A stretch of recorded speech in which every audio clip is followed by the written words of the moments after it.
Have you ever walked into a specific neighborhood or a city or even just stepped inside a certain building and felt this inexplicable, really heavy atmosphere? Oh, yeah. You know that feeling immediately. Right. It is a dense, almost suffocating vibe of unease. And it sharply contrasts with the prosperous, tranquil energy of other areas just a few miles away. And most of us, well, we just chalk it up to bad urban planning or visual blight or just the generalized stress of living in a densely populated area. Exactly. But what if that feeling is actually the physical manifestation of spiritual oppression? That is the big question, because we feel that visceral reaction, and our modern reflex is to immediately look for a purely material explanation. We assume it is strictly a matter of economics. But today, we're going to explore the ancient blueprint for that exact feeling. We're diving deep into the territorial logic of spiritual oppression. It's a fascinating concept. It really is. Yeah. I mean, is it possible that human history, physically and spiritually, scars a landscape and actually invites spiritual oppression right into our neighborhoods? Let's investigate the biblical evidence. For this deep dive, our source material is a really captivating translated Portuguese text. Yeah, it features the dialogue between a theologian and a sociologist of religion. And they're essentially combining ancient biblical frameworks with modern sociology. They want to understand why certain geographical areas seem to trap people in endless cycles of misery. And today we are going to reveal 5 massive discoveries about spiritual oppression using scripture, historical context, and the original languages. But before we plunge into the mechanics of this, I want to make a quick note for you listening, because our sources today heavily feature specific theological arguments and religious viewpoints. We want to be clear that we are not endorsing these religious claims. Right, we aren't taking any political sides either. Exactly. Our mission is strictly to impartially unpack these ideas so you can explore them objectively. Think of it as an investigation into how ancient texts interpret the human experience. Perfectly said. And hey, if you enjoy uncovering these kinds of biblical mysteries, make sure to subscribe so you don't miss our future deep dives. Okay, let's unpack this. Let's do it. To understand the modern feeling of a heavy room, the theologian in our source text argues that we actually have to go back to ancient geopolitics. Yeah, discovery number 1 is what they call the geopolitics of the unseen. Which, I mean, it sounds like a geopolitical thriller novel. It really does, but it's actually rooted directly in the book of Daniel, specifically chapter 10. So set the scene for us. Yeah. What is the mystery here? Why are certain regions completely trapped in spiritual oppression? Well, the context of Daniel 10 is crucial. Daniel is mourning and fasting for 21 days, waiting for a divine message. 3 whole weeks. Right. For 3 weeks, there's absolute silence. Nothing. But when a spiritual messenger, an angel, finally arrives, the explanation for the delay establishes the entire foundation for spiritual territoriality. And what's the excuse? Traffic? Close. The angel explicitly states that he was detained because he was battling the, quote, Prince of the Kingdom of Persia. Okay, wait. The Prince of Persia. Like a human king. Well, what's fascinating here is the Hebrew term used for prince. The word is sar. Caesar. Yes. And from what the theologian points out, this word doesn't just mean a literal human politician sitting on a throne. It means a commander, a ruler of a specific domain. So they aren't talking about King Cyrus. Exactly. The theological consensus in the text is that this sar is a high-ranking spiritual entity, a principality that holds specific geographic jurisdiction over the physical region of Persia. That is wild. So the angel wasn't fighting the human government. He was fighting the unseen spiritual architecture that influenced the Persian Empire. It establishes a framework where unseen forces are literally assigned to borders on a map. So it is basically like an invisible game of Risk. That's a great way to put it. You have a shadow government geopolitical map, and the board is divided into territories managed by these spiritual entities. But, and I have to push back here, wait, isn't this just ancient people projecting their political enemies onto the supernatural? Right, like an ancient smear campaign. Yeah. It is incredibly convenient to say, we don't like the oppressive Persian Empire, so obviously Persia is run by a literal demon king. What's fascinating here is that the theologian completely anticipates that exact critique. They agree that we must be incredibly careful not to fall into ancient superstitions or just use theology to demonize political rivals. Okay, good. So how do they defend it? They argue this isn't just ancient projection by pointing to the New Testament to flesh out the framework, and this leads us to discovery number 2, the overlapping realm. Right, because if these beings exist, the mystery is, where are they? Exactly. And the text points to Ephesians 6, which discusses a hierarchy of spiritual forces of evil operating in the, quote, heavenly realms. And the Greek term there is aperanios, which is honestly so often misunderstood. Oh, completely. People hear heavenly realms and they picture like clouds and harps somewhere millions of light years away in another galaxy. But the source material clarifies that Epiranios refers to an invisible spiritual sphere that coexists and overlaps entirely with our physical reality. Wait, overlaps entirely? Yes, it is an unseen layer of reality sitting right on top of our geographic spaces. Wow. So the Prince of Persia isn't a metaphor for bad foreign policy, and it's not a monster hiding in the clouds. It is a literal description of an oppressive spiritual atmosphere that governs a specific physical space. Exactly. Which brings us to the big question. If we want to avoid treating this like a superstition, we have to look at the sociology. Right, because why do these forces pick certain areas? Why is there spiritual oppression in one zip code and not the other? And this is where the dialogue in our source gets brilliant. This is discovery number 3, and it is a massive twist. Lay it on me. The sociologist steps in to explain why these unseen forces anchor themselves to specific places. The spiritual doesn't just randomly attack a neighborhood. Because space is not a neutral stage. Precisely. Space holds memory. This is the concept of sacred geography. Okay, here's where it gets really interesting. The sociologist argues that human action actually invites this spiritual oppression. Yes. To illustrate this, the text points to Genesis chapter 4, the narrative of Cain and Abel. The first murder. Right. We all know the story, but the text focuses on the aftermath. God tells Cain that the voice of his brother's blood is crying out to him from the earth. And the Hebrew word for earth used there is Adama. Adama, yes, referring to the red arable ground. Which is incredible because the Adama itself is personified as a witness to the injustice. Yeah. It has physically soaked up the violence. The soil is not an indifferent backdrop to human history. The Adama absorb the moral weight of what happens upon it. Wait, so you're saying the ground has a memory? The sociologist translates this ancient concept into modern terms. Areas with histories of extreme systemic injustice, mass slavery, protracted conflicts, or historical genocide, they carry a collective memory. They hold on to it. Yeah. These human actions create a literal scar in the social and spiritual fabric of the environment. So it's like a sponge. A sponge. Yeah, think about it. If a community spills toxic waste, and by toxic waste, I mean generations of systemic violence, extreme poverty, corruption, or exploitation, the land itself soaks it up. Oh, I see where you're going. It creates a fertile breeding ground for that heavy spiritual atmosphere we talked about at the beginning. That is an excellent analogy. The Principalities, the SAR we saw in Daniel 10, they don't just throw a dart at a map. They anchor themselves to the unhealed Adama, the scarred earth, where human sin has laid out the welcome mat. The heavy atmosphere is literally the resulting scent of that toxic spill. The sociological angle argues that historical trauma creates a vulnerability. The spiritual forces of oppression find a natural habitat in places where humans have already established structures of cruelty. Mind blown. That completely changes how I look at history. But it also raises a massive problem, which leads us to discovery number 4. The danger of extremes. Right.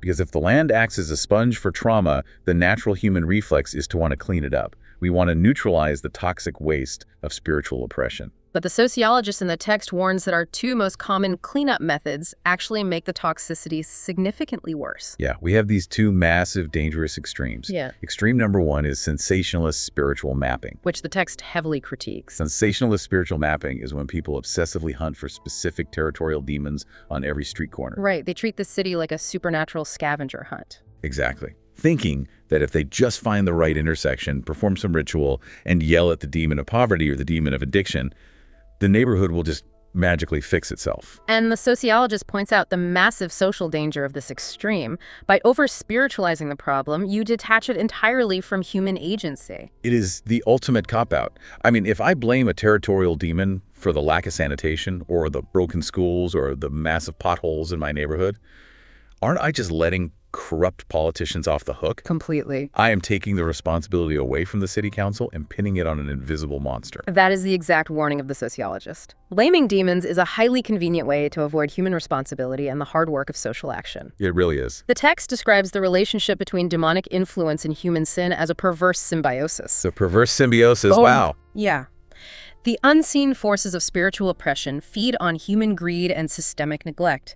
So if you ignore the human element like actual zoning laws, economic exploitation, prejudiced policies, you are ignoring the very structures that the spiritual oppression is anchored to. But then there's extreme number 2, which is the exact opposite end of the spectrum. Western materialism and skepticism. Right. This is the perspective that dismisses the spiritual entirely.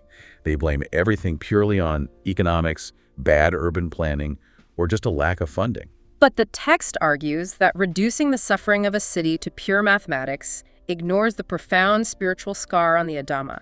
It leaves a vacuum. And that vacuum often gets filled by distorted superstitions anyway.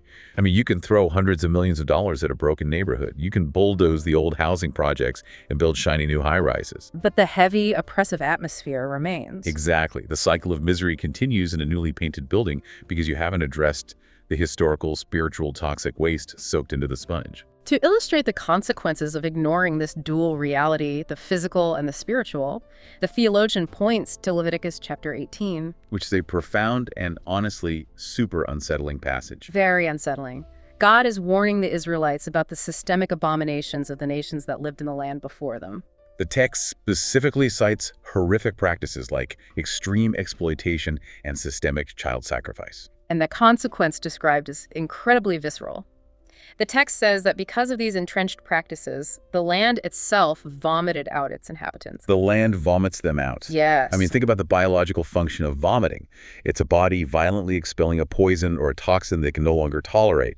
And the land is doing exactly that to a toxic society. It indicates a deep, inherent spiritual sensitivity in creation itself, which, by the way, echoes Romans 8, where creation is groaning. Oh, that's a great connection. The physical environment cannot indefinitely sustain the weight of collective systemic sin. When a geographical area becomes entrenched in injustice, and the sociologist defines modern idolatry not as bowing to statues, but as the worship of power, money, and exploitation, that space becomes profaned. So the perverse symbiosis reaches a critical mass. Exactly. And the environment collapses under the weight of it, expelling the society. It is a terrifying feedback loop. Humans build an unjust system. The land absorbs the trauma like a sponge. The unseen forces anchor themselves to that trauma. The atmosphere becomes suffocating, which in turn drives humans to commit more injustice. Until the land finally hits its breaking point and vomits the society out. It is the ultimate cycle of spiritual oppression, which forces us to look for an exit strategy. And that brings us to discovery number 5. Redeeming the land. Right. Because if blaming demons is a superstitious cop-out and purely throwing money at the problem ignores the spiritual root, what is the actual solution proposed by the theologian and the sociologist? How do you actually clean up the toxic waste? Yeah, how do we break the logic of spiritual territoriality? What's fascinating here is that the solution they propose isn't a magical ritual or an aggressive prayer walk. It is the organic, holistic transformation of hearts and society. And the theologian roots this in the biblical metaphor found in Matthew 5, right? Where the church is called to be salt and light. Exactly. And the original text relies heavily on the ancient understanding of those two elements. Because in the ancient world, salt wasn't just a flavor enhancer. No, its primary vital function was preservation. You rubbed salt into meat to stop it from rotting. Salt halts corruption. And light, by its very nature, illuminates. It reveals the truth of what is hidden in the dark. So when a community acts as salt and light, they are functioning as the neutralizing agent to that toxic waste in the Adama. They actively halt social corruption and illuminate historical injustices. They dismantle the perverse symbiosis, not by shouting at buildings, but by living out an alternative way of being that starves the unseen forces of their fuel. Like Proverbs 11 says, by the blessing of the upright, a city is exalted. The text actually provides 2 stunning historical examples, where this approach visibly altered the spiritual and physical geography of a territory. The first example the source brings up is the Welsh Revival in the early 20th century. And this wasn't just a period where church attendance spiked, right? It wasn't just emotional religious experiences. No, the sociologist points to the verifiable historical record of how the actual geographic and social landscape shifted. The transformation in Wales was profound because it addressed the human behavior that anchored the spiritual oppression. Right. As the revival spread, particularly among those rugged coal mining communities, the social metrics just plummeted. The prisons literally emptied out. Wait, really? The prisons? The magistrates had no cases to try because crime virtually starved. Bars and taverns went bankrupt and closed down because the men stopped drinking away their wages. That is unbelievable. There are even stories of police officers having so little to do that they formed choirs. Wow. So the very atmosphere of the entire nation was visibly, tangibly altered. The toxic waste was neutralized. And the second historical example the text uses is Calvin's Geneva. While John Calvin is a complex and sometimes controversial figure, the sociologist highlights how the theological shifts in Geneva under his influence did not remain abstract ideas in a pulpit. Right, the theology forced a restructuring of the city itself. They didn't just pray for the poor, they established the Bourse Française to provide welfare for refugees. They built hospitals. They created free education centers. The faith literally reshaped the city's physical infrastructure. If we connect this to the bigger picture, it demonstrates that you cannot separate the spiritual atmosphere from the social reality. Because in Geneva, they dismantled the structures of poverty and ignorance. And by doing that, they removed the footholds that spiritual oppression relies upon. The redemption of a territory begins with the redemption of its inhabitants and the concrete ways they choose to organize their society and treat the vulnerable among them. Okay, let's synthesize all of this. We just uncovered 5 massive discoveries about spiritual oppression. Let's recap them. First, we found the geopolitics of the unseen in Daniel 10, where the Tsar, or spiritual prince, fights for territorial control. Second, we learned from Ephesians 6 that this isn't happening in the clouds. The Eperanios, the heavenly realms, directly overlap our physical space. Third, and this was the big twist, the Adama, the soil itself, holds the memory of human trauma and injustice, acting like a sponge that actually invites spiritual oppression. Fourth, we saw the extreme danger of either over-spiritualizing the problem or ignoring it entirely through materialism. The land will literally vomit out toxic societies, like in Leviticus 18. And finally, discovery 5. The only way to break this cycle is to be salt and light, to neutralize the toxic waste through holistic social and spiritual transformation. It's an incredible framework, and if you want us to keep investigating these ancient texts and bringing you more biblical mysteries, please hit that subscribe button right now. So what does this all mean for you and me today? When you read the theologian and the sociologist laying this out, it sounds incredibly similar to grassroots community organizing, just powered by a spiritual engine. Exactly. It is about actively dismantling the structures of injustice so that the unseen spiritual oppression literally loses its anchor in the ground. You clean up the toxic spill through advocacy, equity, and moral transformation, and the land stops being a breeding ground for that heavy, suffocating atmosphere. It is a profound realization that requires a massive shift in how we view our own agency.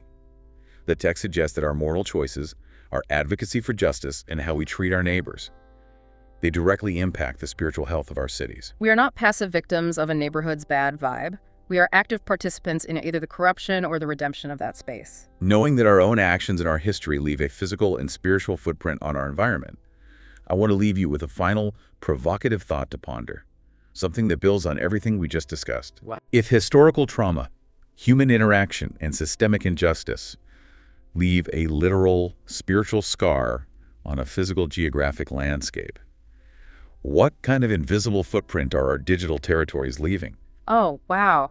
That is an incredibly relevant question for our current era.